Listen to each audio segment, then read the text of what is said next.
I'm going to be, man. Let's do it. All right, let's do this. Welcome back. This is episode 27. Can you believe we've made it to episode 27, Vlad?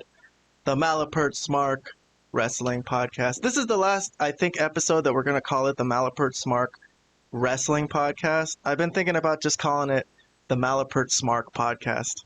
Because the reason I put wrestling in there was because people might find it if they search wrestling. But it seems like no one's really finding our podcast anyways. So I think the Malapert Smark Podcast is kind of a better name without the wrestling part in it. People will know it's wrestling because where else would you see a smark, right? A smart mark? I don't think there's smart marks anywhere other than in wrestling, right? Can you use that word for other things? It's like literally a wrestling term, right? It's a wrestling term, but I guess theoretically people could be marks for other things, right?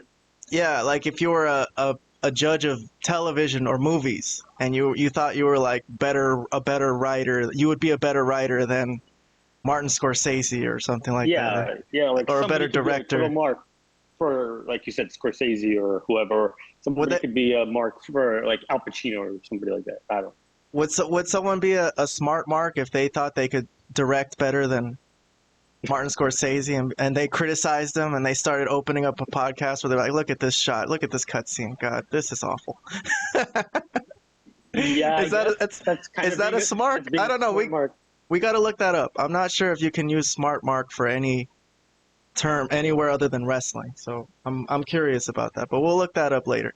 Listen, we don't got a lot of time tonight. I know you got to go to bed. We're recording this on a Thursday night. Usually we record on a Friday night, but I got stuff to do tomorrow, so we're trying to squeeze this podcast in for the week. We got AEW to discuss this week. No retro talk because talk.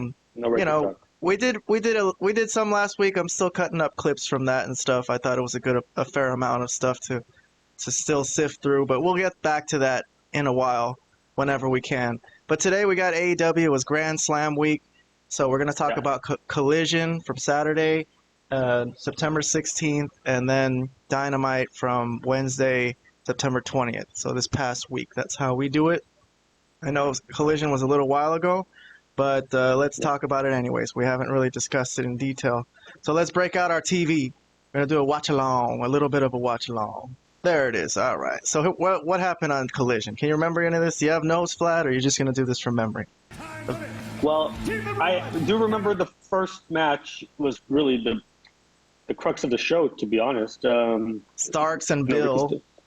Big Bill versus Claudio and Danielson. That was like the opening match. And that was pretty much what I took from the show. I can't really... Well, Ricky Starks is like the only pretty much bright spot right now that's going on this show. Yeah. That's on every week. Yeah. He's like their lead guy. He's the star of the show. He was feuding with Punk. They kind of just plugged in Danielson into that spot since Punk has been fired. Yeah. But correct. That's not so bad, that they kind of saved it. And this is productive, right? This is good for Starks. This is going to help make him. So as much crap as we're going to talk about the rest of Collision and Collision in general, how it's fallen since CM Punk. Let's see what happens. This was a good match, good chunk of the show. It's like a 20-minute match, something like that. But I'm going to skip to the end. It was a low blow from Starks to Danielson when the ref wasn't looking. And what is this move called? The Rochambeau, is it? The Rochambeau, exactly. Okay. So he gets the pinfall over Danielson, which is something to brag about. He is going to brag about that later on this show. And that's something that's worth bragging about. It wasn't a clean singles victory, but it was something. Right. But what do you think, Vlad? I'll just say that this was a good opening segment, good match. This was good. I have no complaints about this at all. I'm a big Ricky Starks fan. And even Big Bill's growing on me in this, with this, He's working well with Starks. Him and Starks look good together. It's not bad. So I'm on board with that too. Yeah. Well, let's move along with Collision though, because we really want to talk about Grand Slam tonight. So I'm going to run through Collision.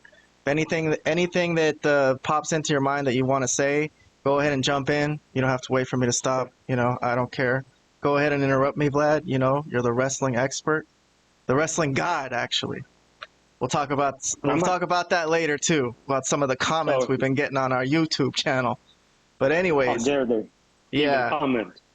So this next segment is Swerve Strickland. He's challenging the Elite, the Young Bucks and Adam Page to a match, but not with him, with the Gates of Agony and Brian Cage.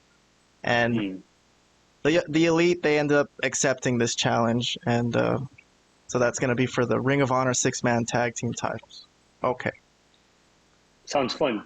This goes along with the Swerve Hangman Page feud that's been brewing up on Dynamite, which I don't mind. But now that you get the Young Bucks involved, now that kind of dampers it for me. I wanted to see just Hangman Page and Swerve. I thought that would have been more interesting. But anyways, let's see what else happened on this show. Moving along, we got the Book of Hobbs, I think, is next. Yeah. So he says no man is safe, right? After he beat up Miro after their match, he's pretty proud of that. That kind of gave him his confidence back. Good thing he did that then, because otherwise it would have just been a clean loss flat in the middle of the ring. And I don't know where they're going with this. I hope it's something, but yeah. Let's move along. The booking on Hobbs has not been great, obviously. Yeah, I know. It's tough to show a guy talking like this, like he's the man, but he's not the man. And then he loses every match. Yeah, it's hard. It's hard. So the guy he lost to last was Miro. Mm-hmm. I like Hobbs too, man. I like Hobbs too, but I don't know what's going to happen. Miro talked next. So this was another pre-tape, pre-package, very similar to the Hobbs one. So he said a lot of stuff here. He started with Hobbs, you son of a bitch. He said he even broke Hobbs's back, but that didn't make him humble, which was, I think, a reference to the Iron Sheik, right? It must have been. It has to be. So they must meet again because of that. But he does make reference to his wife, though. He said, it's not my fault that your absence from the world left all these people godless. Every time I step away from you, you'll pull me back, but I will not bend. It's very hard to understand, even reading it back. Now they have, he said... No, sorry. Let me finish this quote. He goes, now the people have hope because they pray to me.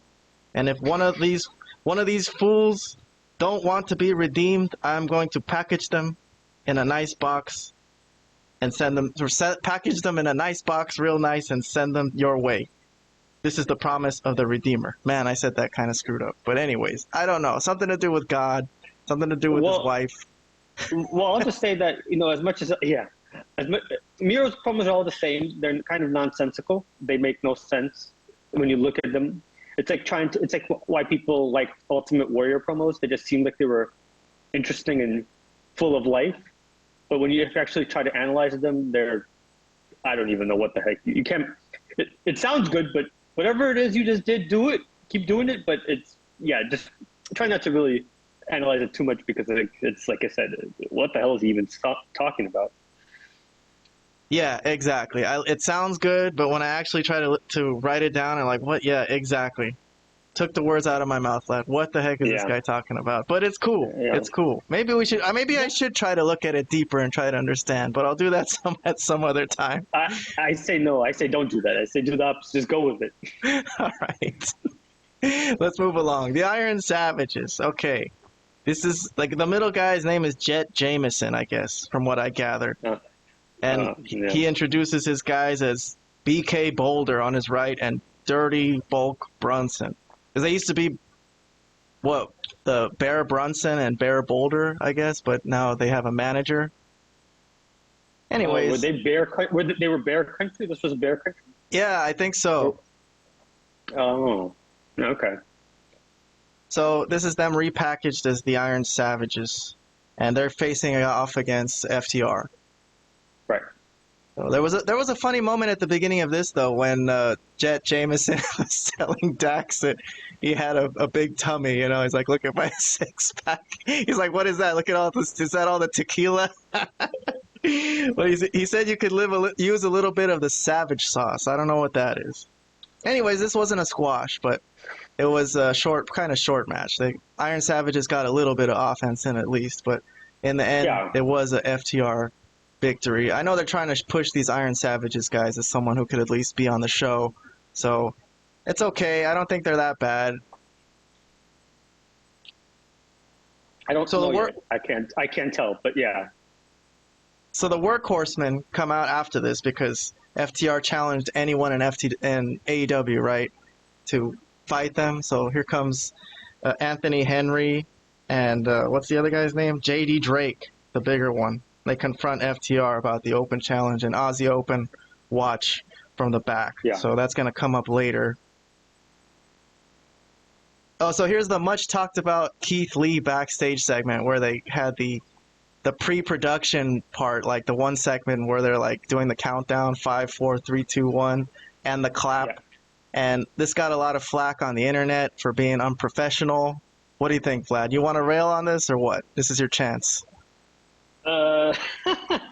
It's like kicking a dead horse, or AEW is in this, obviously in this situation, the dead horse.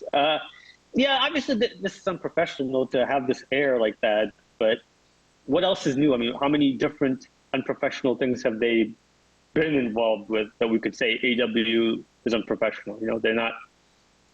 They're not a first-rate wrestling company. They're an indie company with a TV deal.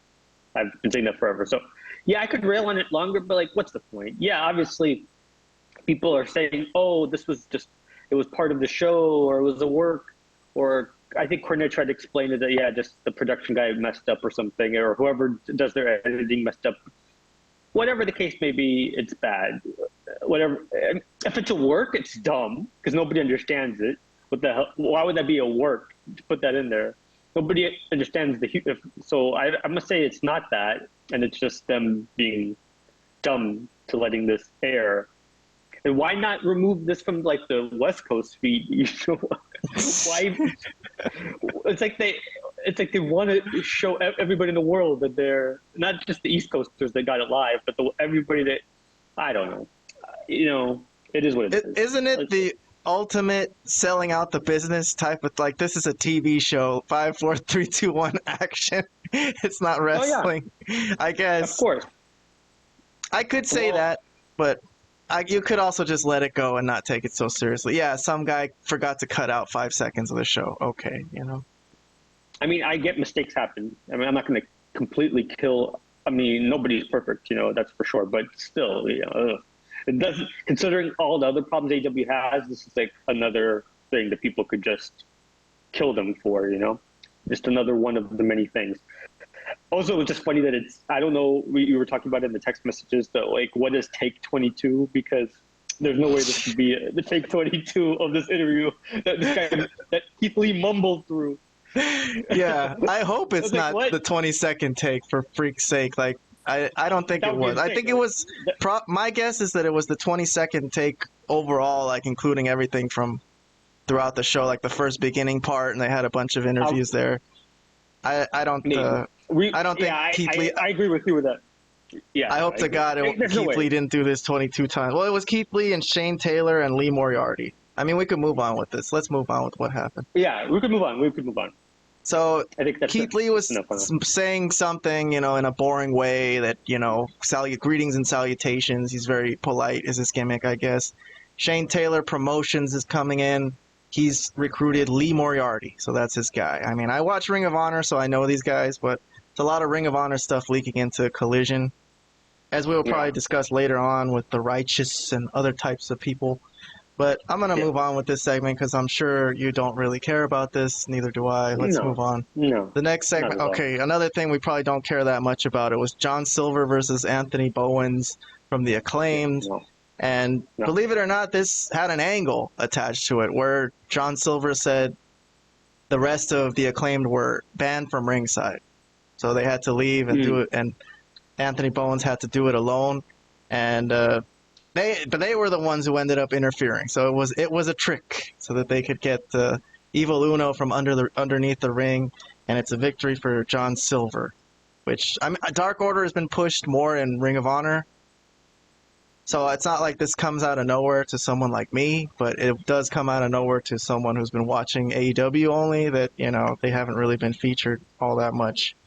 But I'm sure you don't care about this too. I mean, it's just a weak booking, in your opinion, right? Well, I mean, the fact that Dark Order is still around, I don't care if these guys are still around, but the fact that they're Dark Order, well, I do kind of care that the fat mask guy is still around. That's embarrassing. That guy is, as much as professional wrestler. I don't hate Evil Uno, man. I mean, dude, just because someone is fat and pudgy, I'm not going to say that they can't be a wrestler, personally. But speaking of fat and pudgy, here comes Eddie Kingston. Don't let him know that you're calling him fat. He might go crazy. He might just try to punch you or something. Yeah, so, you took the words out of my mouth. Eddie Kingston is next. So he's trying to tell the story of Claudio again. It's difficult to explain. Everyone keeps asking him. They're like, please, can you explain this to us? And I wrote down some of the stuff he said. Claudio judged him despite what he goes through mentally and physically, right? And Claudio left potholes in the indies that they had to cover up. And then he said something that Claudio told him. He said, you say I don't know how to have friends. And he said that's true because he pushes everyone away and then he blames them. That's the sickness in him, which was a nice quote. And he's promoting this match. It's one last chance at the Ring of Honor title against Claudio at Grand Slam in his hometown in New York. And the last thing made me laugh. The last thing he said was, I'm going to fuck you up in New York, motherfucker. Which was all censored, but it was still pretty good. Yeah. Good promo. I will say that, for something I don't really care about, this was a really good promo. I mean, Kingston, as we've said it many times in the past, is a great promo. He's very believable. He's like a raw. If you give him a live mic, he'll deliver for the most part. Especially if he's passionate about a topic, So this is where his strengths lie, for sure. So I'm a fan of his mic skills. I'm not a fan of the way he wrestles, and I'm not a fan of the way he a lot of his angles that he's involved in. But when he has some strengths and weaknesses. I wouldn't be using him like they're using him if I was a promoter, but hey, it is what it is. I just wouldn't have tried this angle with Claudio and Kingston, to be honest, because I know sometimes work shoots are good in wrestling, but this was one situation where I think it didn't really turn out that good. It just didn't come off like they imagined it. Personally, I didn't like it. I think it was too hard to explain it. I think it was convoluted. I think they should have just skipped it. Oh yeah, because nobody really hates Claudio. That's the thing. It's like even though he's on the heel group, nobody really hates Claudio. So it's let's put a pin on that because it's gonna come back later. We have to talk about that later at Grand Slam. So Orange Cassidy and Hook, they're eating chips, and they get an idea to do a tag match together or something. And Hook was like, let's do it. So let's do it. And then they fist bump. So that's going to be a Grand Slam Rampage is some useless tag team match. But they're cool homies. Maybe they could be tag team champions or something. I don't know. Yeah, maybe. I have no clue. Aussie Open defeated some jobbers in less than a minute, I think. These guys. Yes. And then they challenged FTR at Wrestle Dream on October 1st after the match. So that's another team that's putting their hat in the ring for the tag team championships against FTR. Okay. Be a decent match. Yeah, these guys, they got some clout. Former world champions in Japan, Ring of Honor champions. I'd say put them over. Why not? I don't know about putting them over, but I don't think it's. I'm okay with Aussie Open as a team. I think they're okay. I'm not like in love with them or anything like that, but I think they're solid workers. Toni Storm has a little backstage, not backstage interview. I don't know where they are. It's RJ City's apartment or something, or is it Toni Storm's house? I don't know. They didn't actually say, but probably not her apartment, but it's somewhere. So the lights are too bright. She's a movie star now, so she needs things perfect. But she did say some things. She said that she thought this was a business, and they just give out contracts willy-nilly to any girl with a sob story in AEW. So that was kind of a real seriousness thing that came out of this silly interview. And then she looked at the lamp and said that the lamp is kind of crappy, which is true. That's a crappy lamp for an interview of this magnitude with such a superstar. This is good, but it's like it's going to be a vignette of of a group of vignettes or something like that. We'll see if there's more of them. I like it. I mean, yeah. I like, I'm a big fan of Toni Storm, as we've been talking about her promos in the bag. Her work is pretty damn good as well. Yeah, this I don't know. I don't even know what this was exactly, but when she's on the screen, I'm always paying attention, so that's a good thing. Scorpio Sky is a pre-tape about him being back into the deep end right after his injury, coming back from injury. So he's fighting. They didn't really give that much time to breathe. He's just coming out. And he's going to face Andrade El Idiolo, as Kevin Kelly calls him. I didn't even hear that. That was on the first night of Collision. A lot of people were talking about how he didn't know how to say Andrade's name. So this was probably like the most strongly booked match of the night, like strong characters. Sure. If there's a real wrestling fan out there, like a pure wrestling fan, this was probably a match that you could sink your teeth into. And it turned out to be like about a 9-minute match. Yeah. I was just going to say that, but the weird thing with Scorpio Sky is, they do these things for him. And he's already had like a comeback little like promo type of thing before. So he's come back already, right? He's already come back on Collision when they first introduced Collision. So I don't understand why they keep doing it. And then, of course, he loses this match. It was a long road back from injury. Long road back. That's why it's still sort of his comeback. Yes, he does. He takes a move at the end. I don't know what you call that, but he did take a figure eight and tapped out. The figure eight, I guess. Yeah. So, Charlotte's move. I don't know. I don't think I don't think they have much plans for Scorpio, and so I don't even know what the point of these backstage vignettes. Boy, I'm stuttering today. Vignettes. Yeah. I don't even know what the point of them are, because as you know, they're not really going to be doing anything with him, so that's pretty obvious. Yeah, I mean, I don't know. He was a major character for a while, but it seemed like they're going to use him since they had vignettes for him ready and everything. But then he takes a loss here, a clean loss to Andrade. Right. But I mean, I guess this is just a good win for Andrade. I don't know. I don't like clean losses like this for strong characters that you might want to use later on. But okay, that's the AEW way. But I don't think either of these characters are that strong. So I think my major point. Well, after the match, Jay White came out with the Bullet Club Gold, and this was also something that annoyed me. I didn't really like this. I thought this was kind of weak. This is something Tony Khan does to try to make it look like he's just not booking random dream matches or whatever. He gives them like one segment or one interview or something that'll like, prequel to the match. That'll be a prequel to the match. So this was Jay White coming out like, I'm going to give you a rub, and challenges him to a match next week. Almost an altercation, but referees and everyone's out. Okay, I'm honestly just not a fan of this segment. I thought it was kind of just contrived. I thought there's better ways to set up matches between people. But that's going to be next week on Collision. So as a smart mark, I could have come up with some better booking than this, baby. All right. Yes. The Malapert Smarks.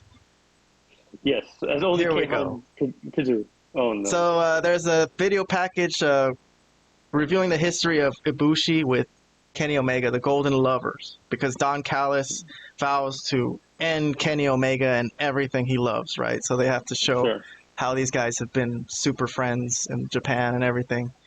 I don't know why they have to show this, because everyone who watches AEW probably knows already, but whatever.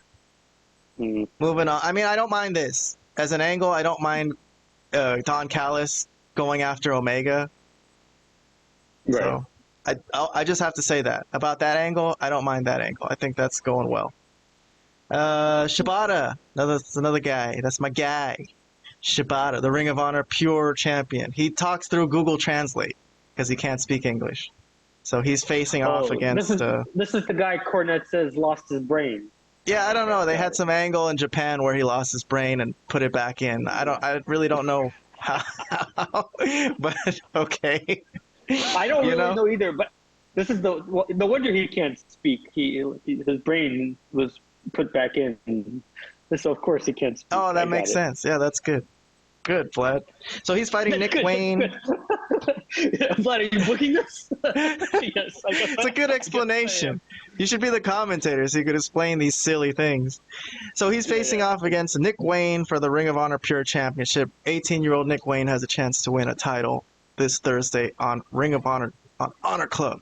If anybody has a subscription to that, you can go check that out. But he does have an open challenge out for Wrestle Dream, I guess. So he wants to face off against somebody.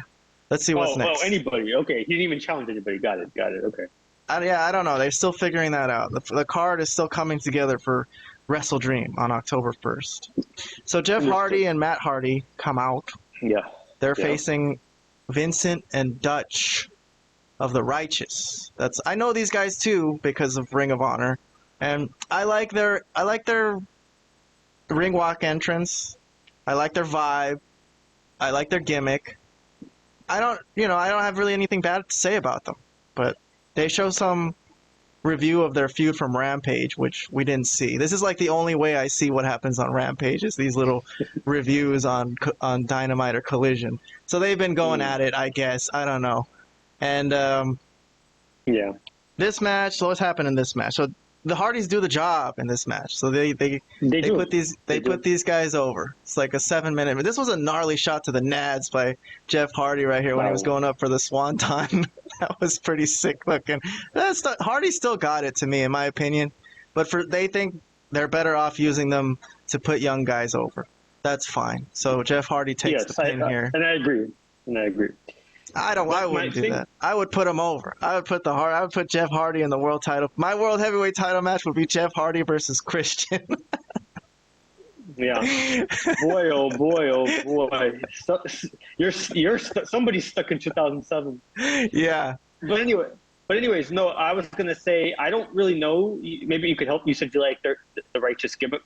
I'm not sure exactly what their gimmick is. Their gimmick is they're like the Wyatts. They say creepy, mysterious things that people don't really understand, philosophical things. Like, what did he say here? He said, I don't know. I wasn't paying attention. People have been succumbing to false idols and false friendships. I don't know, stuff like that. I don't really care what they say, Gotcha. So, well, I don't know. I never really cared what Wyatt said. I mean, I loved Wyatt. I loved the way he said it. I loved his.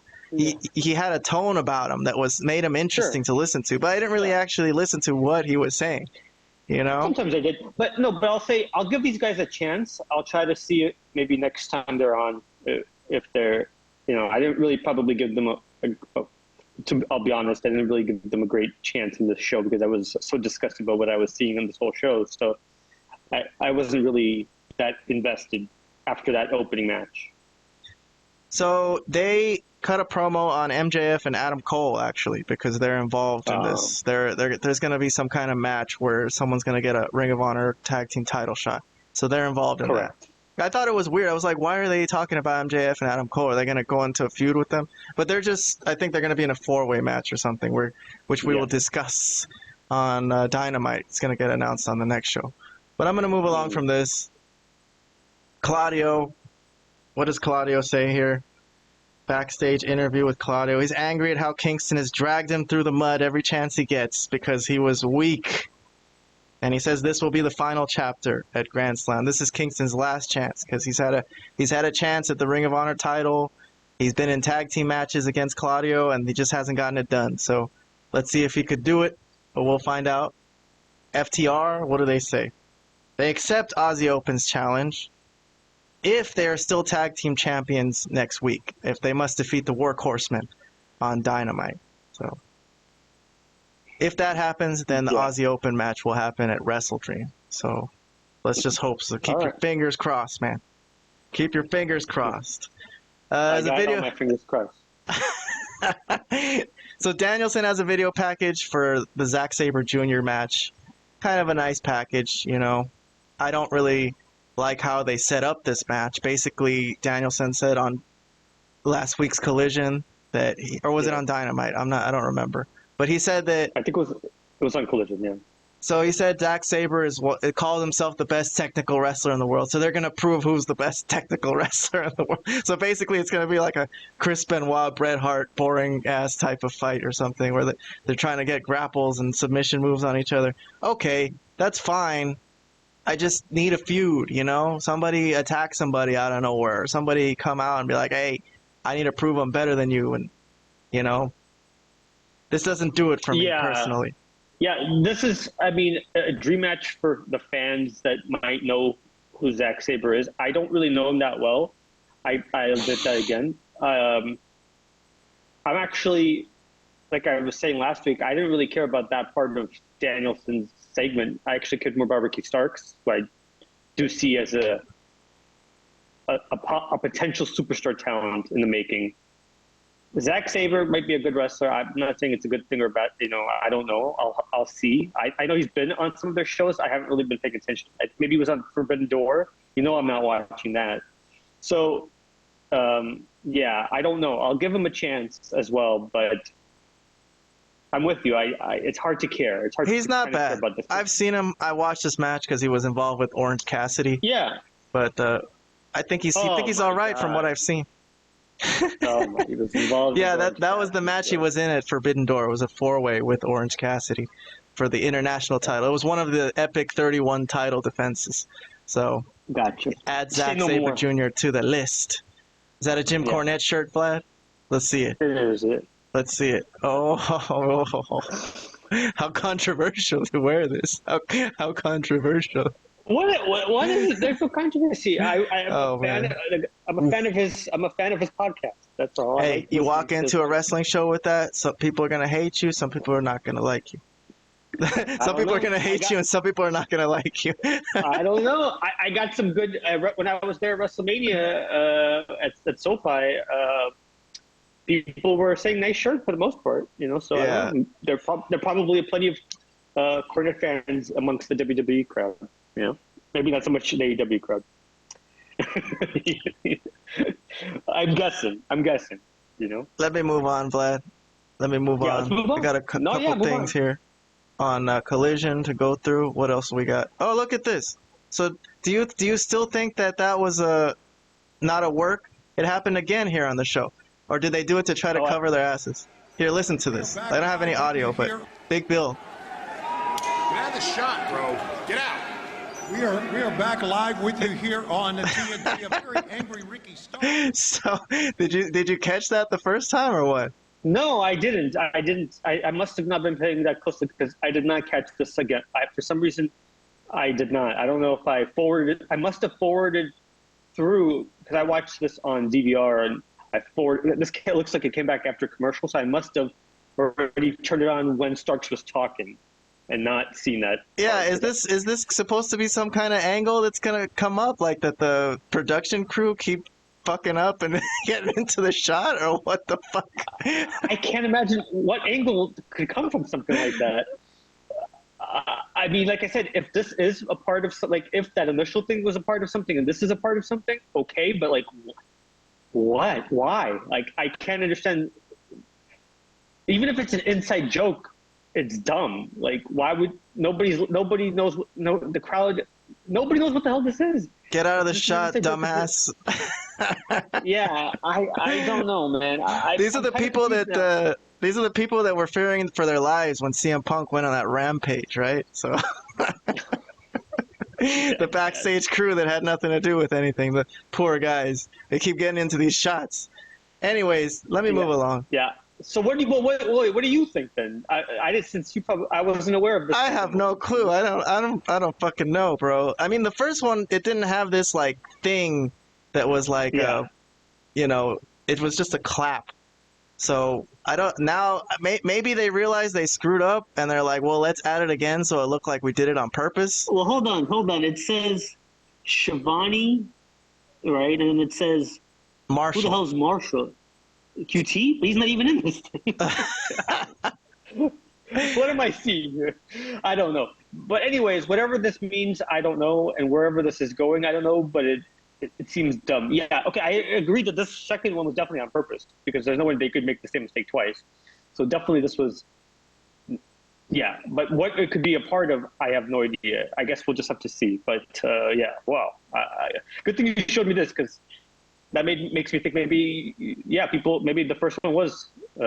They should just turn it into an angle to cover their asses. Like, be like, oh yeah, we did that on purpose, and then they're gonna start beating up on the production guys or something. I don't know, bro. Anyways, okay, let's move along. We still got Grand Slam to do. Starks is gonna say, hold on, what is Starks gonna say? Starks is mad that Danielson got that video package, that promotion for Wrestle Dream, and he doesn't even have a match yet. So he challenges Danielson to a Texas Death match for next Saturday. Texas Death, Jon Moxley's speciality. So that's gonna be true. But so they've already had a strap match, and now they're gonna have a Texas Death match. Like, isn't that enough? I don't know. I mean, okay. I guess Starks is going to go over, because I assume that's what this is for. But we'll see next week. We'll see. I would think, but we'll see. Britt Baker versus Chris Statlander was the main event of the evening. It was a pretty solid, hard-fought match, I thought. I mean, I don't think Britt Baker is like the most polished worker there is in the world, but she's okay. Yeah. This was a pretty cool spot at the end when she was on Statlander's back and got the lockjaw in, and then she actually it was pretty tight. I mean, I was on the edge of my seat, and then Britt Baker got rolled up while she had the lockjaw locked in.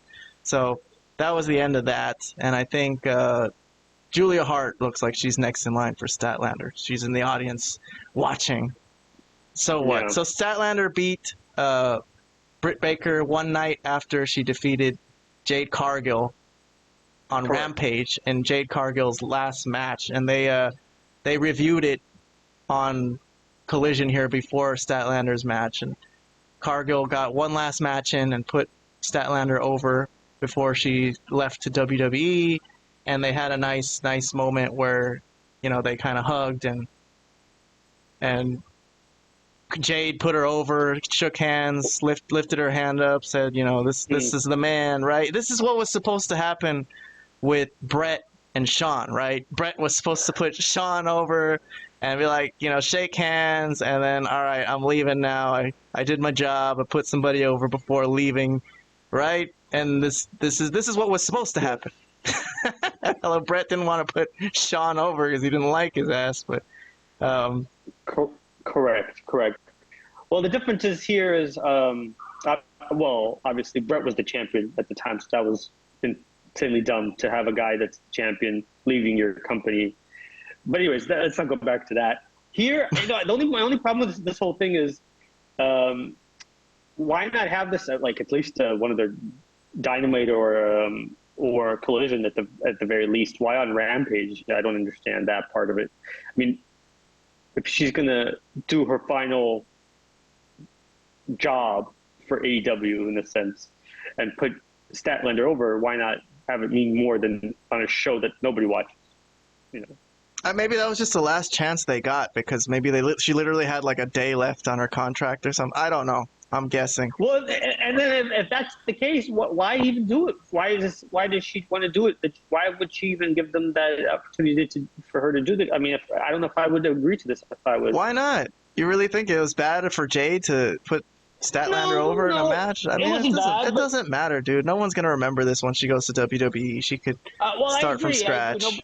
I agree with that part of it. Nobody's going to remember, but still, I don't know. Okay, I mean, it's not the worst thing I've seen, but I'm just saying that I wouldn't have put this on Rampage, is all I'm saying. But sometimes Rampage could use a nice main event. Why is everyone neglecting Rampage, for fuck's sake? I usually watch it. This week I didn't, but sometimes I watch it. I thought that was nice. I could use a good match. I didn't think it was that great a match, personally. I thought it was okay. I saw it. I watched it. I actually thought this was Jade's best match that I've seen, which is not saying a lot. Well, yeah, that's not saying a lot. She didn't have a lot of matches, literally. So, but to be fair, she looked pretty solid here. It actually gives me some pretty good hope that WWE could, with enough of with the training that they have there, the people that they have there, they could get her to where maybe she needs to be, where she could be pretty adequate in the ring, and then have. She already has a great look, right? That's already guaranteed, and I think from what I've been hearing that they're going to try to push her pretty well. So we'll see. I'm actually pretty curious what happens there with her. Yeah, I'm curious. I just she needs to tighten up a little bit on the work. Oh yeah, she'll be perfect. Oh yeah, of course. She'll be golden. Oh, yeah. If she could do that, she'll be great. But anyways, let's move on to the main event of the evening for us is Dynamite Grand Slam. So this is the third one, I think, that I can recall. The third edition of Grand Slam. Let's see that sounds how right. it started. It was Claudio versus Kingston for the title versus title. Ring of Honor title on the line, the world title, and the New Japan Open Weight Strong title. That kind of was what gave me the hint that Claudio was going to lose here, because I didn't think Claudio was going to try to go to New Japan, and you know, so that was the giveaway. It was also in his hometown, in Kingston's hometown. So Penta was there to tell him to have Cero Miedo before he went out, give him one last hype up. The hype man, Alex Abrahante, is also there. I guess those are his two only friends for the moment until he pushes them away too. So Kingston comes out to a huge pop because he's in New York, I guess. You know, he's from Yonkers, New York. I don't know what that means. I've heard that a lot. But he doesn't have many friends, but he says, I always got New York. So he thinks the crowd is going to... And the crowd was hot for him. A lot of slaps in this fight, lots of chops. I'm not a fan of Kingston's style, but he did do some things in this match that I thought were kind of athletic for a guy that looks like Kingston. Like, you know, taking this power bomb was pretty decent, you know? Good for him. He got a couple... This was the part where I thought he was going to win, where he got two of his... what is his back chops called? Those are his finishing move. He got it twice.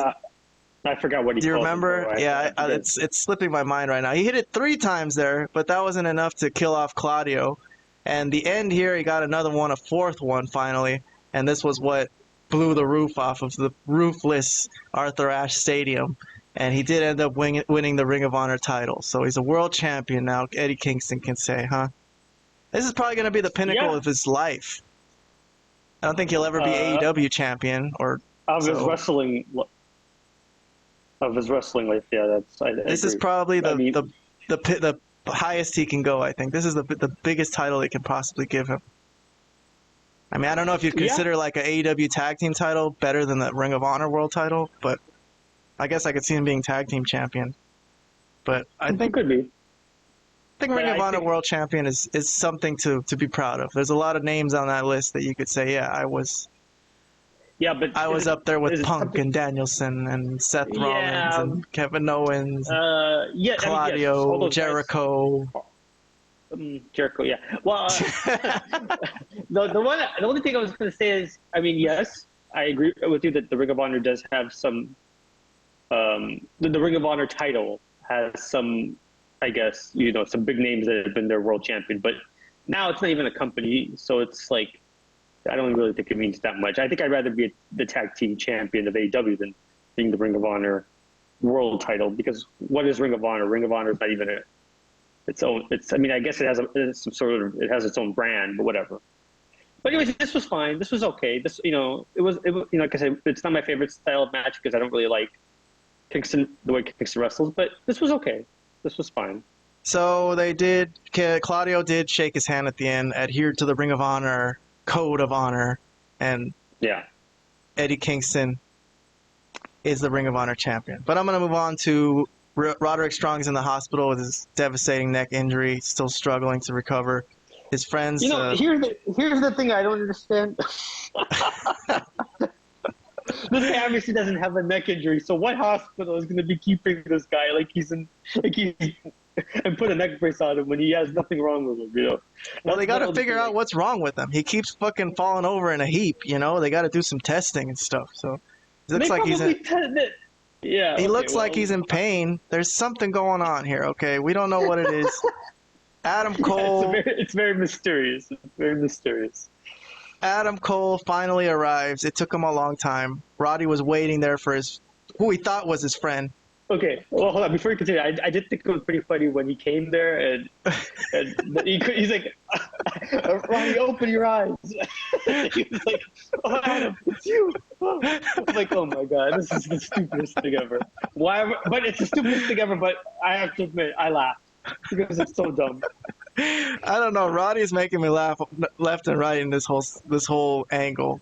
I can't say I don't like it. Can't say I don't like it. I can't say I like it, but I have to admit that I've laughed. I will say that. So Adam Cole has to leave because he's got to watch Max's back tonight because Samoa Joe is a mean killer type of guy. So Roddy doesn't want him to leave, but he's like, just fine, go ahead and leave then. And that's what happens. Oh, God, yes.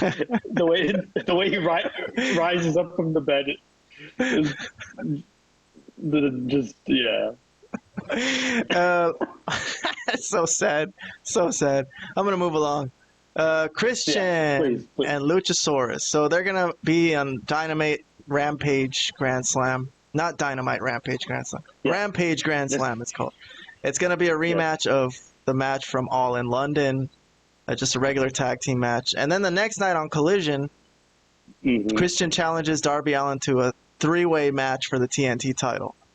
So I don't know what that's going to mean. With him and Luchasaurus versus Darby. Yeah, so I don't know if that means he's going to try to win the title for himself or what. You would think, right? I guess he we'll already see. Carries the title, but yeah, that would be interesting.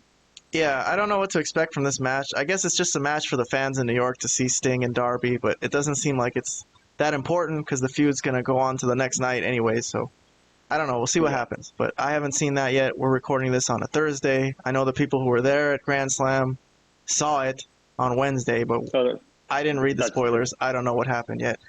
Yeah, I haven't either. Chris Jericho is the next match against Sammy Guevara, his only friend left, and Sammy came out with a lit-up jacket as an homage to his mentor, Chris Jericho, and a rapper. So he had a fat rapper guy with him. My brother said, oh, he brought a bad rapper with him. He said, my brother wasn't impressed with this guy's rapping. I was like, I'm impressed with anyone who raps in time. I guess to me that means they're good, like if they're in beat. But I don't know. He didn't sound like Snoop Dogg for some reason. But, some rappers have that. I didn't care about the rapping and whatever. I mean, yeah, I thought it was some. I don't know if this somebody. I feel like Cornette. Like, is this somebody we're supposed to know? Yeah, I don't think so. Is this good? Does somebody know if this is good? Is this supposed to be good rap? I don't know. Kayhan, is this good? I can't tell. It seems to be Sammy Guevara's song, just in live rap form. Right. But okay. Yeah. Anyways, you called this a botch heavy show. I didn't really see many, but I bookmarked a couple just so we could do that for AEW. So they shook hands and they started their match. Here's one where Sammy's supposed to kick Jericho in the face, and he missed it, and then he just did it again. So that's the one thing people do nowadays when they botch is they don't just play it off and move on to something else. They try to finish it off. They try to do it again, or sometimes they'll try it 3 times. I've seen that. If you fuck it up, just move on, dude. It's not going to work. Well, I think the worst part of it is in this case is that he had to sell that he missed. Like he didn't even come close to hitting it. Like it was not even slightly close. And he had to Jericho to sell like he was like dazed or something. Yeah, I've seen that a lot. I've seen people selling moves that didn't come close to their face, and then I've seen people not sell moves where they look like they're getting nailed and they're not even selling. That's another issue. Oh yeah. That happens so much. That happens in AEW all the time. But no, So I mean, this was a botch heavy show. Well, let me move on. Let me see another botch right here. What else? Okay, so there's this one where Sammy is too far. Yeah. He's too far away from the rope. What Jericho should done for the Lion Salt is before he went for it is just move him closer. Like grab him right here, grab his lifeless body, pull him a little bit instead of Sammy has to do it himself and scooch over to take the Lion Salt. That's terrible. It looks terrible. That's terrible. It looks terrible. It's a horrific thing. What were you gonna say about the botches on this show again? Sorry, I cut you off. No. I was gonna say this was the second one that I wrote down. Both in this match. I mean, it's a terrible look that he had to scoot like that for. Jericho knows that at this point of his career, he can't make it from there to there. Maybe he thought he was going to. He's like, I can make it, and he went for it. I don't know. Anyways, I don't know either. But anyways, this was impressive though. Look at this. Look at Sammy pick up Jericho. Like, dude, that's not easy. I mean, he's not anywhere near Jericho's size, and he hit him with the GTH. So that was cool. Yeah. I got to give it up for that. And then I don't know if you would call the botch the finish. A botch from the Shooting Star Press tried to hit him with the code breaker from that. I mean, Sammy sold it very well. Like I don't know. Yeah. Let's take a look at this again. What do you think of this? Well, he didn't land it. He didn't hit it great, but that was the least of their. yeah, I remember AJ Styles had trouble doing that at WrestleMania against Jericho too. That he was trying to do that take that code breaker the same way, and it didn't really land perfectly. It's a tough one to do, but sometimes it works. It's tough one to do. Yeah, when you're trying to get it like from midair, that's not an easy thing to do at all. Of course, like I won't say that was like a botch completely. But it was also very dumb for Sammy to even try that move. I don't even understand why. Anyway, well, yeah. And if we're talking about in the match, like if we're being, I guess not even smart marks in this case. Now, if we're just being marks, why the hell would Sammy just not? He did his finisher and then he tried to do some dumb move. I don't get it. But anyways, yeah. Let's continue. So Jericho didn't put Sammy over. It's not Sammy's time yet. He's still got much to learn. I personally don't think it's ever going to be Sammy's time, but that's just my opinion. I think that Sammy is where he is. Yeah. So this was the ending, the afterbirth, if you will, was that they were going to hug it out and stay friends. But, Jericho gave him a kiss on the cheek, that they got through this and they're still going to be friends. But as I'm sure a lot of you know, that's not what happened. Sammy kicked him in the nuts. Right in the nuts. And to make matters worse, out comes Don Callis. So, which didn't make much sense because Sammy completely played him off last week, like he didn't want to have anything to do with him. And now he's just going to walk out with them. There they go together. So that'll come back up again in a little bit. But they do show MJF and Adam Cole arriving to the arena before the show, and they cut a promo. MJF cuts a promo on Samoa Joe and the match they're going to have later. Adam's got to go back, though, because Roddy's in pain and he thinks he's dying. So he's going to leave, but he does make it back for the show later on. But so Renee tried to catch up with Don Callis and Sammy and ask what's going on. Don Callis said he's going to tell them on Rampage. And then my boy, Daniel Garcia, is like, what the heck is going on with you? What are you doing with this guy? What are you doing with this guy? And Don Callis like, no, don't fight with him. This guy's money. He's going to join us later. Watch. Give him some time. So which I thought was a smooth move.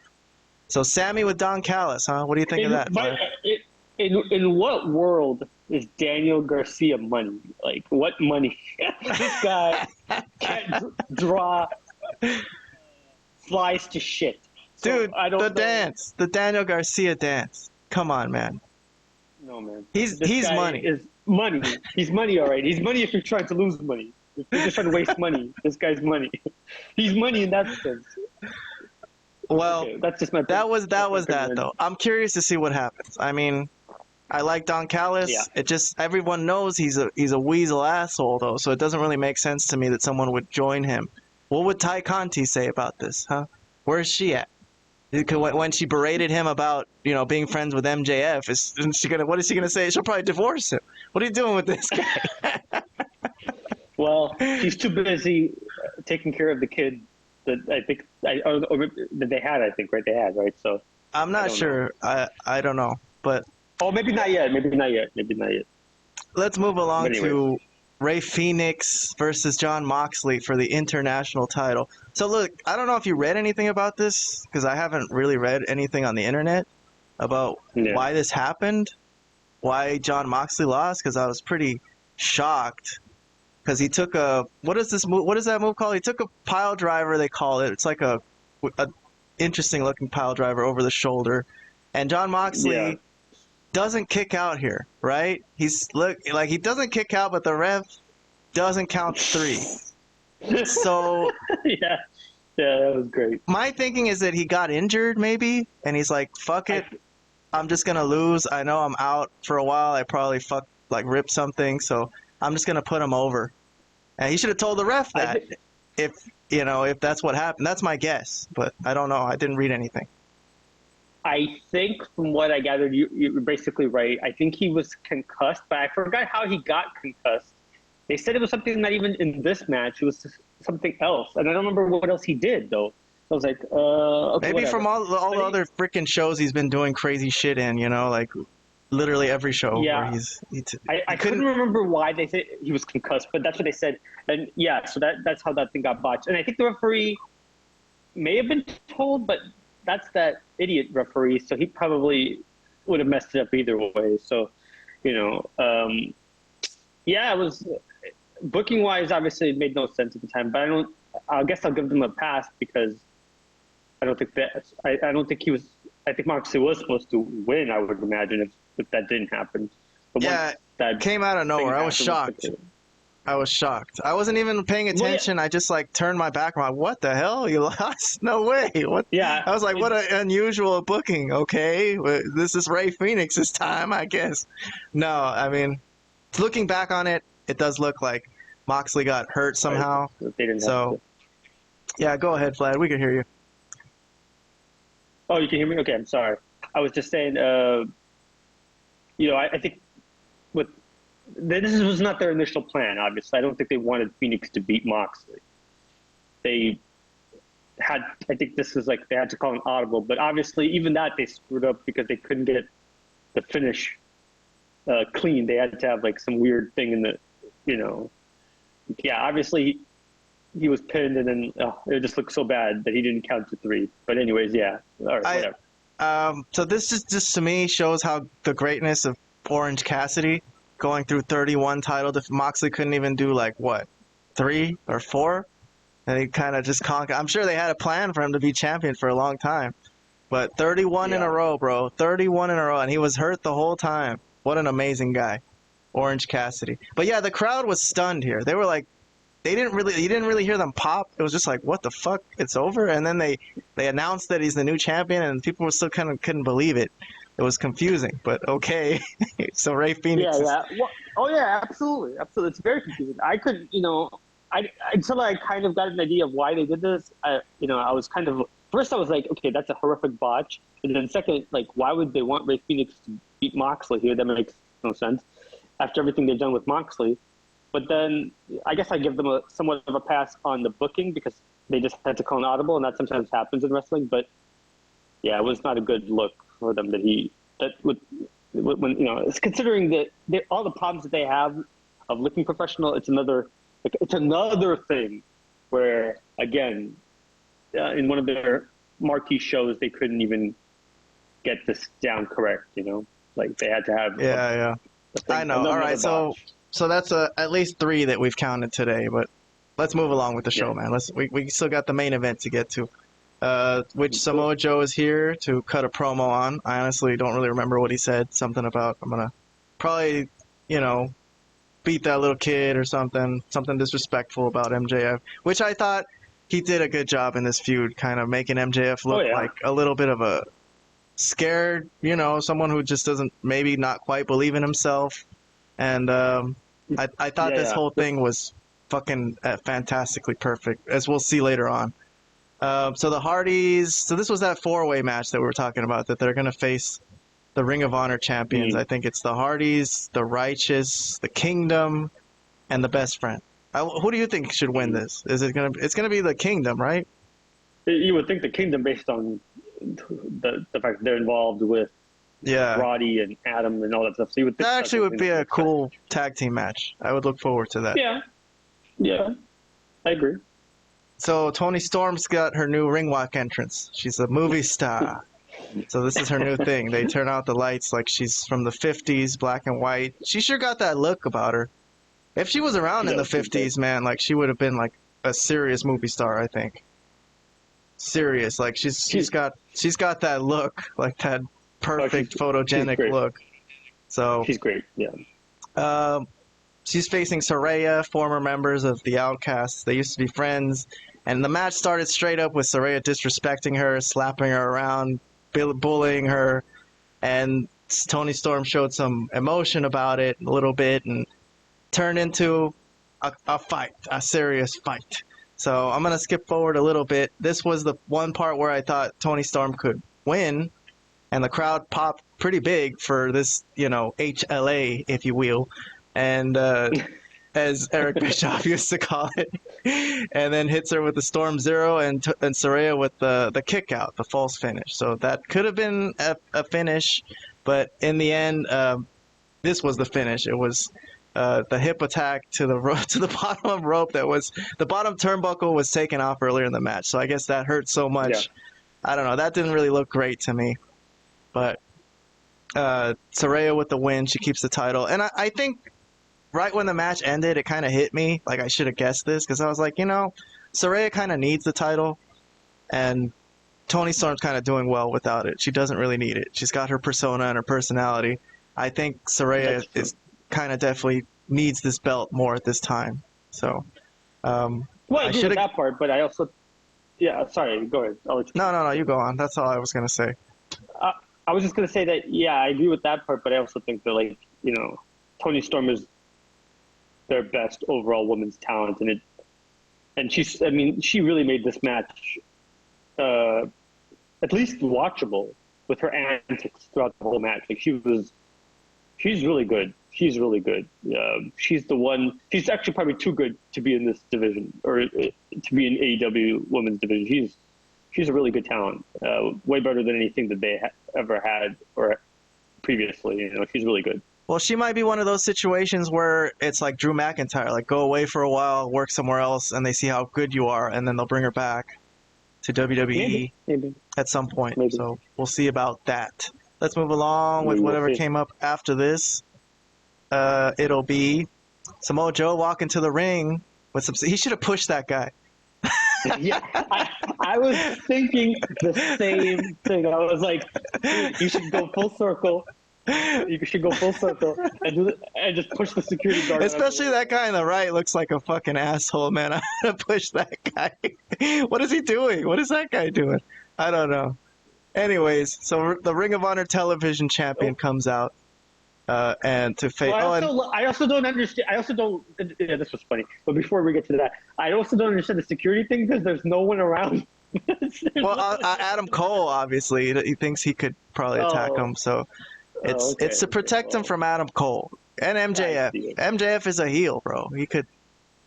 So where was this from? This was a commercial from Bret Hart. It was a Bret Hart thing from when they were doing the New Generation.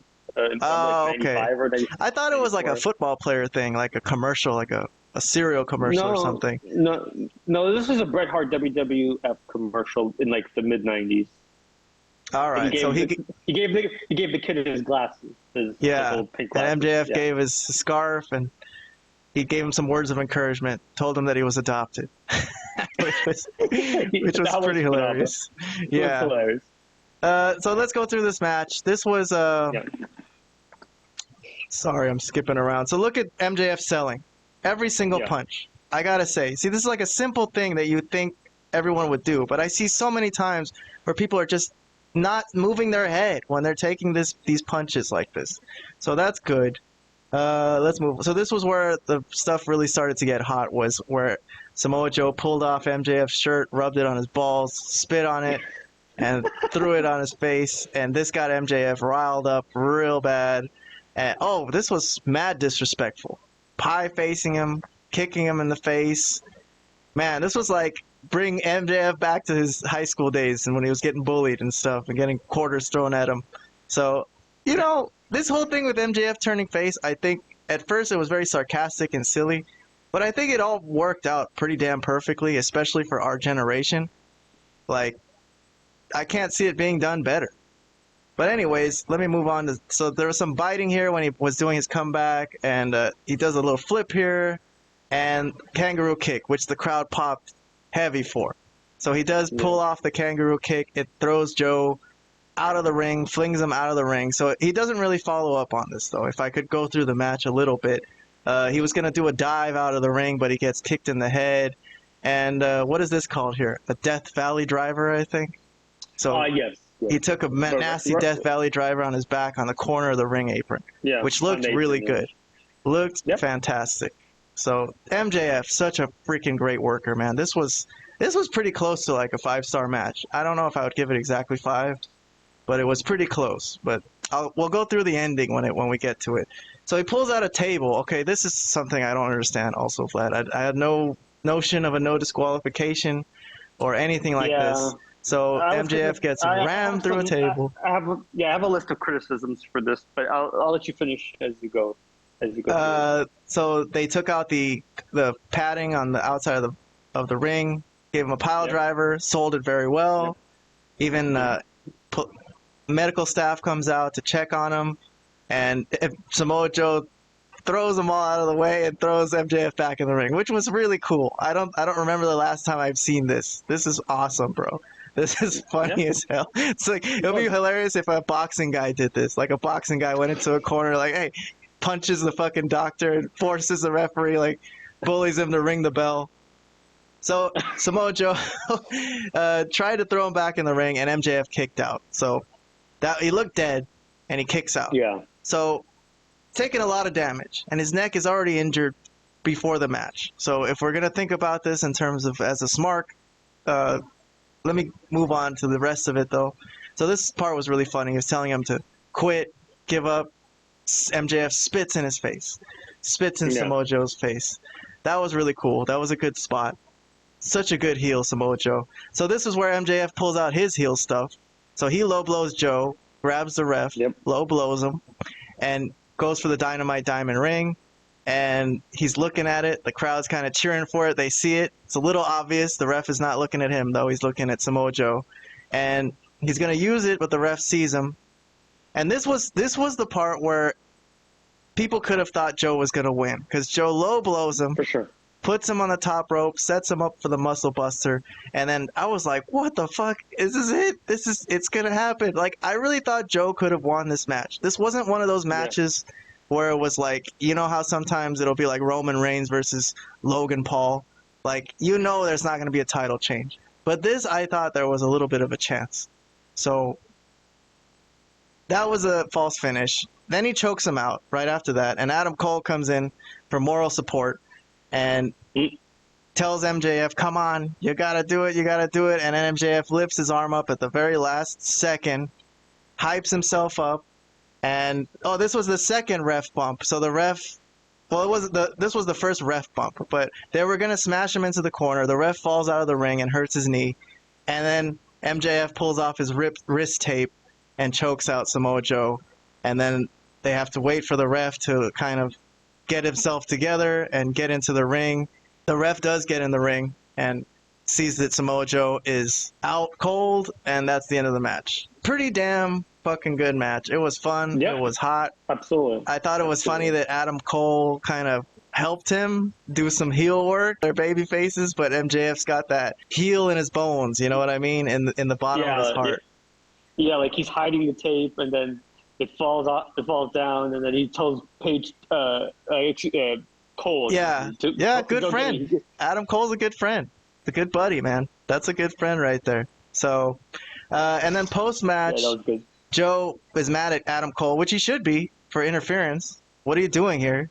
But then MJF throws himself in front of his best friend to protect him, and Joe ends up shaking his hand, giving him the handshake, giving the devil his due, saying, you know what, fine, good match, you kicked out of that muscle buster. But he did offer CM Punk the same handshake, and then he beat up CM Punk right after that and choked him out. That was a little funky, but in this case, all it was a handshake, and that was the end of the show. You've grown up, kid. Good job. You're a man now. And that was the end. They celebrate. Good match. I mean, it ended up the way we expected it, but I think it was more exciting than people really expected it was going to be.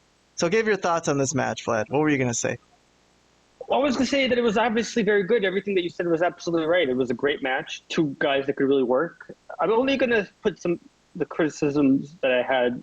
They were minimal, but they were also important in the grand scheme of things. Obviously, I guess it was great. These were two really, really good workers. But Joe putting MJF through a table, how is that not a DQ? I don't understand. This was, I know. And Me also, too. And then also all the things that MJF took in this match and he was kicking out like he was Orange Cassidy. It was incredible. He He went through a table. He had the pile driver on the floor with the pads removed.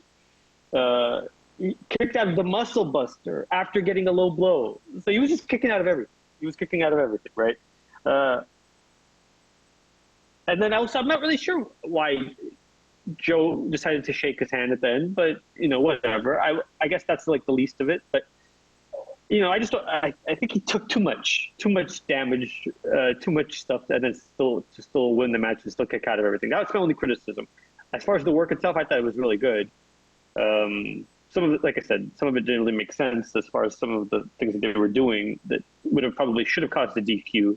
But nonetheless, good stuff. Definitely the highlight of the show. And I can't really complain that much when everything else that happened on this show was like pretty bad. This was definitely a highlight. So first, what would you give this match as a rating? I'll give it like a 4.75, I guess. Pretty much. Close to 5 stars. I think I'd give it a 4, and I take off the star because of the table spot. Just because the table spots, and also that he was kicking out. I don't like when guys are just kicked out of everything like that. If it makes sense, okay, but like, geez, he took a lot of punishment in this match to be kicking out of. That's like Orange Cassidy level of ridiculousness almost. Like, it didn't reach Orange Cassidy ridiculousness completely because he is like the world champion and a way bigger star, but man, I don't know. Didn't like that he was kicking out of all that stuff. Yeah. Okay. But I'll say 4 stars is fair because they did pretty good work. All right. So that's AEW Dynamite Grand Slam 2023. I give it a B. I would give it a B plus, but it's a lot of botches. There was a few botches. There was. I wouldn't give it a B. I think that Kingston match was hot for the crowd. I think the main event was really good. Yeah. And what else was on there? What am I missing? Saraya and Toni Storm was not bad. I think that was okay. If you cared about Jericho and Sammy, there was a good spot there where that's historical. That's the end of their relationship. Finally, they did something important for that. Moxley and Rey Fenix. I don't know, bro. I think the fact that the crowd was very into it, it kind of made it better. So I'll give it a solid B. I think it was a nice show. Compared to the recent Dynamites we've been watching that have been like nothing. Yeah. So this was not bad. Okay, I'll give it a C+. That's fair. I'll say that's fair. Yeah. I gave it a good grade, though. I liked it. I enjoyed it. Okay. I thought it was a good show. Okay. So that's all we're going to talk about. I think Raw and SmackDown were pretty much ass this week. I got to say, like, very little in the way of angles that are progressing. SmackDown from, what day was that? Let me get the date right. It was September 15th, Friday, September 15th. And they got that Jimmy Uso stuff going where he's acting crazy. I don't think this is a swerve for him to against the bloodline to take Roman Reigns out. Because if that was the case, why didn't he just fucking let Jey Uso beat Roman? That would be so stupid even if it was a swerve. This storyline to me has jumped the shark. I don't care. I'm watching it, but I think this is not that good. Okay, I mean, there's some stuff going on with Cena and Jimmy Uso. Solo is like, also getting involved with Cena, but Jimmy Uso is, he's acting like he's in the bloodline still, and Solo is not really taking him back in. Yeah, but it's weird to me. This whole thing is weird. And then on Raw, Jay was getting recruited by the Judgment Day, and then all the way they strung us along till the end of the show, and he didn't join. So. Well, I think the only thing that really caught my eye on SmackDown I thought actually SmackDown was a pretty good show, to be honest. Raw was. Well, the only thing that popped everyone's eye on SmackDown was this fucking Austin Theory segment where they humiliated him again, like always. And this time it was the freaking Rock that came out of nowhere and making his return, which I guess was a big deal to a lot of people. Like over 100 million views in like 3 days on their website. So the Rock is back.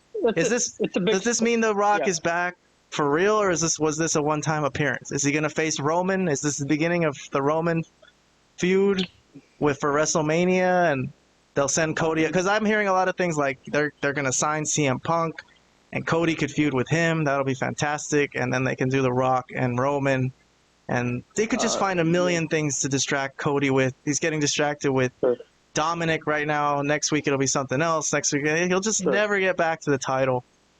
And The Rock, I guess, could face Roman at WrestleMania. This could be the start of it. I don't know. I haven't heard any rumors. I don't know what's going on.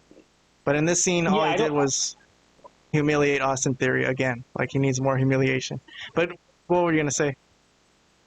Well, you know what? Yes, I agree with you, but this was an enjoyable segment for me. You know, this is, you know, it was pretty good, I thought. You enjoyed this? Go back and watch every Rock segment ever. It was like exactly like this. I mean, the part where he got the crowd involved, telling him, you side, you this side, you say you are, and this side, an asshole. I'm like, okay, that was like the lamest, simplest audience participation you could do. I'm sure if you were there, it was kind of funny. There was some people in the audience getting a giggle out of getting to say asshole on TV, which I don't know why that's not censored when The Rock is there, but if someone else is saying it, okay, double standard. I thought it was censored. It was censored on my, I don't know, on my feed. I don't know. But whatever. No, but the point I was going to make is I enjoyed it because The Rock is a legit star. The crowd reaction was pretty crazy. And even seeing Pat McAfee was kind of cool. You know, I'm kind of a McAfee fan as far as personality goes. So I'd prefer him to almost any ring announcer they have. You're right. It was censored on this feed. I think I saw the European feed where it wasn't censored. Oh, but okay. Cool, so cool. I guess on That's Fox cool. in America it was censored. I'm not a fan of The Rock. Vlad, you know this. I know. I don't think he's that funny. I respect him. I think he's a good, like, responsible working man. You know, I respect him as a human being. You know, nothing against him personally. You don't think he's an interesting wrestling personality? You don't think I think he's an interesting wrestling personality. I think he's a good worker. I think when he does his matches, I think his matches come off pretty well, even though they're kind of gimmick. Like, the people's elbow is kind of stupid to me. Sure. Yes, people's elbow. But you don't think he's an interesting character? You don't think he's good on the mic, or you do think he's good on the mic, but you don't care? Because I think he's good on the mic, but I think I'm bored of all his catchphrases. I think he's a catchphrase machine. I've never really been a fan of his. I think he gets a lot of time on the mic. I don't know. I'm just not a fan. I can see why people are. He's very charismatic. I've just never really liked him because I think he wasted a lot of my time with his promos, with his looking up into the air, looking down like this before he says anything, smells real deep. And I'm like, oh, God, this is so boring. I just think he's boring. I think he's boring. I think he's captivating in a way, but I think he's also boring in a way. But that's just me. Yeah, I can't remember thinking that when I was growing up, and I don't really think that now. But so I was okay with this segment. I thought it was a cool segment considering really what's been going on in WWE television has been kind of whatever. So lame. Yeah, there's been a lot of lame matches that I didn't even mention, man. They're not even worth mentioning, a lot of them. So yeah, I thought this was pretty. You know, there was a couple of things here that were okay on SmackDown. This was one of them. I felt. I thought Theory actually did okay here. I mean, to be honest, yeah. I mean, obviously he was gonna get rock bottom at the end of it. That I don't think it's become a surprise. That's like obvious things. I don't think they think anything of Theory anymore. I'm starting to think like they think he's a serviceable worker. He deserves to be on the show, but he doesn't really deserve any more than that in their eyes, I think. And I think a lot of us think that since he's such above and beyond a good worker compared to a lot of the other guys, that he should be getting a better push. I don't think he's that. I think he's The Miz, basically. He's going to be on the show. He's guaranteed like a spot on the show, but there's no guarantee he's going to be champion or have a run or anything. He could have a run like The Miz, like maybe he'll win it for a little while or something. But unfortunately, I was more sad to see Theory get buried than happy to see The Rock back. Unless this is supposed to lead to the Roman thing. If that's what it is, then okay. Otherwise, I don't really need to see The Rock come visit once in a while, you know. But he did have that moment backstage with Cena, and that was kind of a trip, you know, for the pot smokers out there. Oh, that's a trip. That's a trip. But okay, you know. All right, if you were happy to see The Rock, I'm happy for you, you know, but Yeah, I got it. It's not my thing. It's not my thing. I don't want to rail on The Rock all day. It's just not my thing. Okay, just not my. I got it. Well, but that's all. Other than that, you didn't really write anything else for SmackDown, right? That was basically all you had. There was nothing. There was the Jimmy Uso stuff. He's trying to get back in the bloodline. He was, feuding with AJ Styles. He's messing with AJ. So he ruined his match against Finn Balor. This is all from memory. The Miz lost to LA Knight again. LA Knight said post-show, like, I want gold. I want the belt. Santos. He's moving on to bigger things, right? Yeah. Okay, another match with the Miz. We already saw that. Santos Escobar wanted a match with Rey for the title, so I guess they're going to do that respectfully. Yeah. But also, Street Profits and Lashley came out, so there's going to be a feud with them with the LWO. And that's pretty much all I remember from SmackDown. I think there's some stuff with Asuka and Bayley, and then Shotzi interfered and freaked Bayley out. So, I don't know. I thought SmackDown was kind of thin this week. Oh, Cena was on the Grayson Waller effect. And that's right.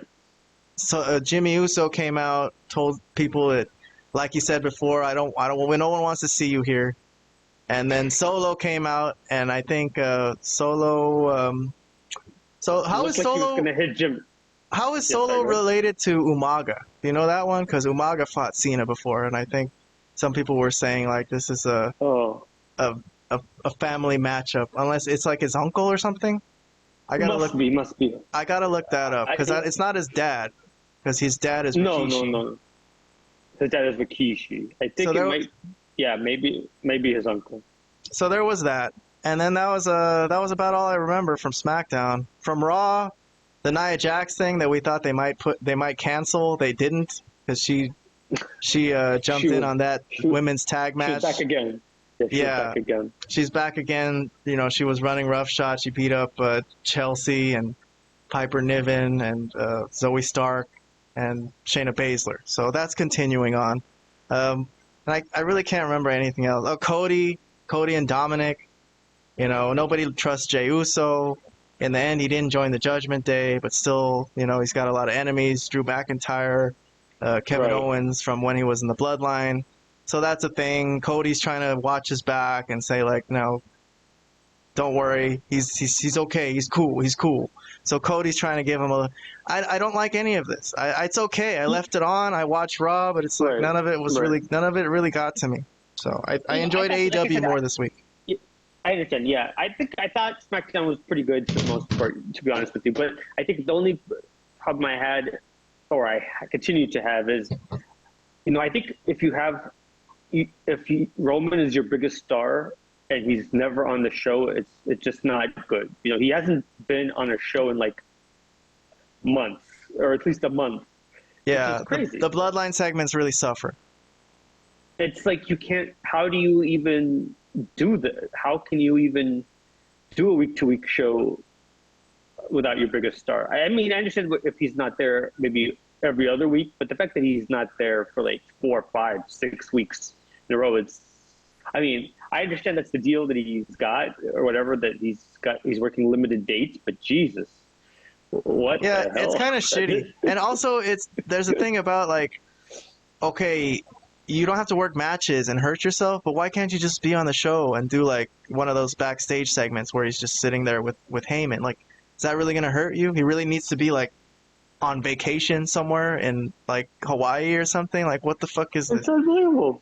I have to be honest. I've never seen such a schedule for someone like who is the champion of the universe? Who's their champion? Yeah, who's basically and considered their biggest star, like actually legitimately considered their current biggest star, right? So I don't know. I think it's a little odd. I understand trying to be lenient towards him, but it's just weird. I've never seen such a thing. I mean, considering how they used to run their champions ragged back in the day, working 320 plus days. I mean, well, that's Seth Rollins, I guess. That's how they're explaining it. But yeah, it's stupid. That's why I don't even cover these WWE shows in detail because a lot of it's just stupid. And we've already talked about it. If anyone wants to go back and search for our segment about the new World Heavyweight title that they introduced this year, and we've already talked about how that just so killed this show.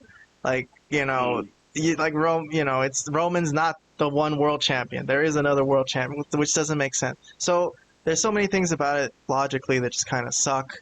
And, I don't know. There's things that come up that are nice sometimes, but they're wasting Cody's time. They're just trying to find things to stall for him, just come up with different things to just kill time until he might get another title shot or something, which is really annoying too. But I can't really think of anything I really enjoyed this week on SmackDown or Raw, so that's why I didn't really cover it too much today. But we'll get to it. We'll get to it next time. It was Grand Slam week. That was a hot show. They were the ones who tried to give us something. They tried to give us some marquee matchups, some important matchups that went the distance. So they were more worth talking about today, in my opinion. Well, anyways, cool, Vlad. It's late. Go to sleep. I'm sorry I kept you up today. All right, bro. Yes, but it's always a pleasure to be on the show, despite what time we're doing it or what day we're doing it. It's an honor to be invited to Kayhan's, because Kayhan puts in so much work to get this thing, ready and all the videos that go into it. So, it is an honor. It is a lot of work, to be honest. I wish people knew how much work I put in before they just fucking skip to the next video like an asshole. Yeah. I see you guys. I see you on the fucking YouTube analytics. That they say, like, people just watch, like, an average of 3 seconds and then skip forward to the next video. Like, what the fuck? You give us 3 seconds until you figure that we suck? Fuck you. You suck. Let's see what you come up with. You know how hard it is to do these fucking shows? Record them, prepare, post-production. And that's a shoot, brother. That's a shoot. That's a shoot. You wanted to shoot. Here's a shoot for you. You wanted to shoot. Nobody asked for a shoot, but I'm shooting anyways. I'm like WCW wrestlers from 1999 to go out and shoot and go into business for themselves. Yeah.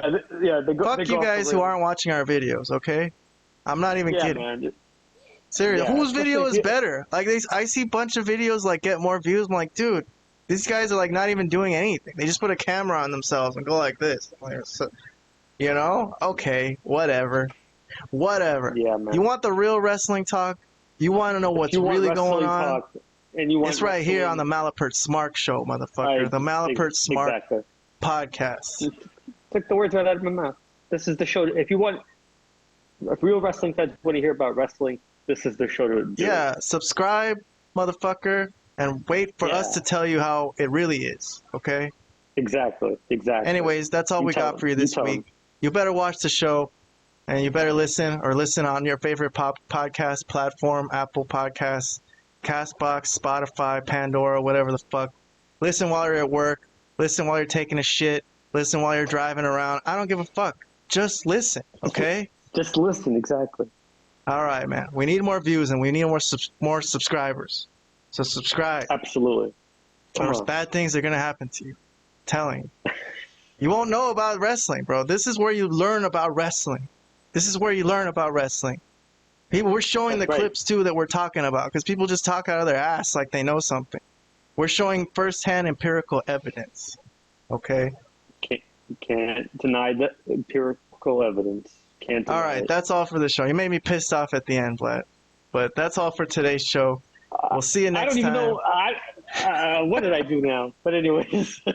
All right. Yeah, take care, bro. Stop selling out the business, wrestlers. Stop it. Oh. Stop selling out the business. Oh, no. Kayhan has gone crazy. Kayhan, I think it's time to end the show. Stop it, man. Have some respect for yourself and your profession. Stop going on Twitter and acting like it's fake. Okay? Treat it seriously. Exactly. Treat it seriously, guys. Sell, motherfuckers. Sell when they throw a punch in your face. This is true. All right, man. This is a long-standing problem. All right, Cam. Let's talk later, bro. All right, man. I'll talk to you later. Have a good week. See you later. You too, man. You too. Bye.